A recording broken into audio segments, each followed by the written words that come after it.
Welcome to Telugu focus TV. నేను మీ శ్రీనివాస్ రెడ్డి. బెంగళూరులో ఉన్నటువంటి వారికి, ముఖ్యంగా అద్దెకు ఉన్నటువంటి వారికి కొత్త రూల్స్ అయితే రాబోతున్నాయి. ఇకపైన అవేవి కూడా కుదరవని కూడా చెప్పుకోవచ్చు. అసలు కొత్త రూల్స్ ఏంటి, ఇక ఏం కుదరవు అనేది కూడా ఈ వీడియోలో మనం తెలుసుకుందాం. బెంగళూరు ఇది ఒక మెట్రో నగరాల్లో బాగా పేరు ప్రఖ్యాతులు ఉన్నటువంటి నగరం. ఐటీకి కూడా పెట్టింది పేరుగా చెప్పుకోవచ్చు. ఈ మెట్రో నగరాల్లో అద్దెకు ఉండేవారికి ఇంటి అద్దెలు, భారీ సెక్యూరిటీ డిపాజిట్లు ఎప్పుడు ఒక పెద్ద తలనొప్పిగా ఉంది. దీనికి సంబంధించి కూడా బెంగళూరులో కొత్త రకం మోసం అనేసి కూడా మన తెలుగు ఫోకస్ టీవీ ఛానల్లో ఒక వీడియో ఉంది. ఎటువంటి మోసాలు చేస్తూ ఉన్నారనేది దానికి సంబంధించి. ఇప్పుడు దాని తర్వాత రాబోతున్నటువంటి రూల్స్ ఏంటనేది కూడా ఈ వీడియో చివరిలో మీకు లింక్ ఇస్తాను. దాన్ని కూడా చూస్తే మీకు అర్థమైపోతుంది. అయితే ఎప్పుడు పెద్ద తలనొప్పిగానే ఉంటుంది బెంగళూరులో. ఒకసారి 6 నెలల నుంచి 10 నెలల అద్దెకు సమానమైనటువంటి భారీ మొత్తాన్ని డిపాజిట్గా చెల్లించాల్సి వస్తుంది. అంటే ఈ భారం పైన చాలామంది ఆందోళన అయితే చెందుతున్నారు. అయితే భారతదేశంలో అద్దె విధానానికి ఇప్పుడు పెద్ద మార్పులు రాబోతున్నాయని కూడా చెప్పుకోవచ్చు. కొత్తగా రానున్నటువంటి హోమ్ రెంట్ రూల్స్ ప్రకారం, అంటే 2025 హోమ్ రెంట్ రూల్స్ ప్రకారం కనుక మనం చూసినట్లయితే, అద్దె ప్రక్రియకు ఒక నిర్దిష్టమైనటువంటి పారదర్శకమైనటువంటి విధానాన్ని తీసుకురావాలని లక్ష్యంగా పెట్టుకున్నారు.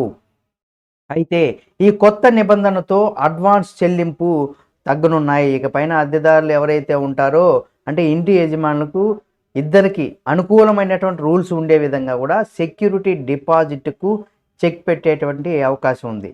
అయితే ముంబై, బెంగళూరు వంటి నగరాల్లో అద్దెకు ఉండేవారికి ఈ కొత్త నిబంధనలు అత్యంత ముఖ్యమైనటువంటిదిగా, ఊరటని ఇచ్చేటువంటిదిగా చెప్పుకోవచ్చు.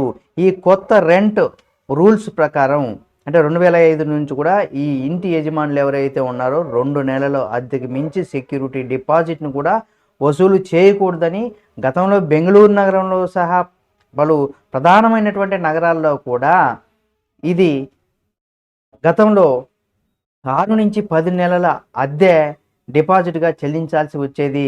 ఇది వారిపైన ఒక తీవ్రమైనటువంటి ఆర్థికమైనటువంటి ఒత్తిడిని కలిగించేది. అయితే ఈ కొత్త మార్పుతో పాత పద్ధతికి ఇకపైన చెల్లదు.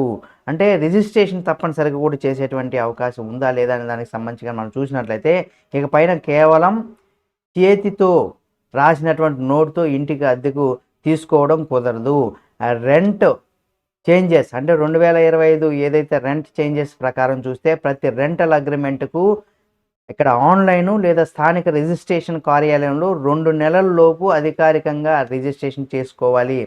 ఒప్పందాన్ని రిజిస్టర్ చేయడంతో విఫలమైతే 5,000 రూపాయల జరిమానా కూడా ఉంటుందట. తద్వారా తరచుగా వివాదాలు దారితీస్తే అనధికారికమైనటువంటి ఒప్పందాలను నివారించబడతాయని, పారదర్శకతను పెంచడం కోసం ప్రభుత్వం ఈ ప్రణాళిక అంటే ఈ ప్రామాణిక అద్దె ఒప్పందాన్ని ఫార్మెట్ను కూడా ప్రవేశపెట్టింది. దీనివల్ల చివరి నిమిషంలో కూడా ఎవరి రూల్స్ మార్చడానికి వీలుండదు.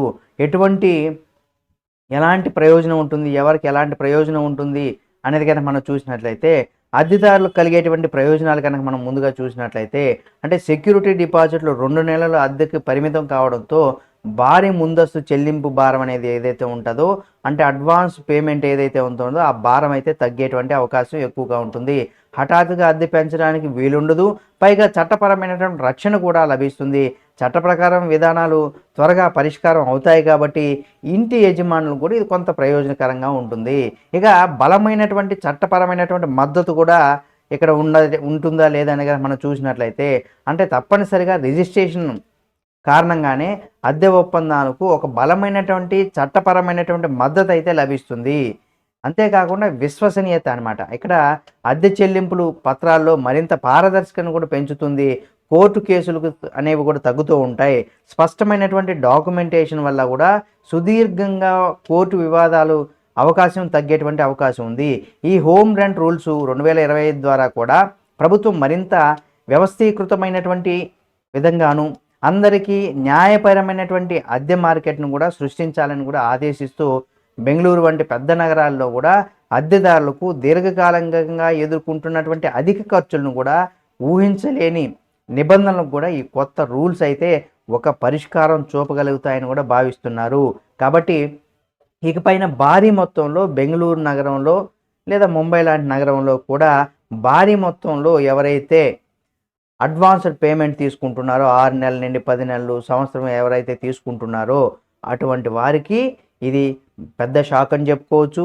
అంతేకాకుండా ఎవరైతే అద్దెదారులు ఉంటారో వారికి భారీ ఊరటను కలిగించేటువంటి అంశంగా కూడా చెప్పుకోవచ్చు.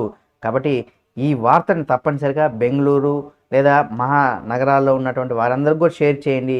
అక్కడ కూడా ఈ రూలు ఇంప్లిమెంట్ అవ్వాలని ప్రధానంగా ఇక్కడ ఈ రూల్ అయితే బెంగుళూరు నగరంలో ఎక్కువగా విస్తారంగా ఈ రకంగా 6 నుండి 10 నెలలు అడ్వాన్స్డ్ పేమెంటు తీసుకుంటున్నారు కాబట్టి అద్దెదారుల దగ్గర నుండి అటువంటి వారికి ఇక నుండి కూడా ఈ రూల్స్ రాబోతున్నాయి కాబట్టి ఇక నుండి ఆ విధంగా ఇవ్వకండి. ఈ నిబంధనలను కూడా మీరు జరిమానా కూడా విధించేటువంటి అవకాశం ఉంటుంది కాబట్టి అద్దెదారులకు కూడా ఇది కొంత ఊరటనిచ్చేటువంటి అవకాశం ఉంది. ఎవరైతే ఇంటి యజమానులకు కూడా ఈ రూల్స్ ప్రకారం ఇవ్వండి, లేకపోతే మీరు కూడా భారీ మొత్తంలో జరిమానాను కట్టాల్సినటువంటి పరిస్థితి కూడా ఉంటుందని కూడా చెప్పుకోవచ్చు. తప్పనిసరిగా బెంగుళూరు లాంటి మహానగరంలో ఉన్నటువంటి ప్రతి ఒక్కరు కూడా ఈ వీడియోని షేర్ చేయండి. మరిన్ని వీడియోల కోసం మన తెలుగు ఫోకస్ టీవీ ఛానల్ని సబ్స్క్రైబ్ చేసుకుని పక్కనే ఉన్న బెల్ బటన్ ఒకటి మాత్రం మర్చిపోకండి.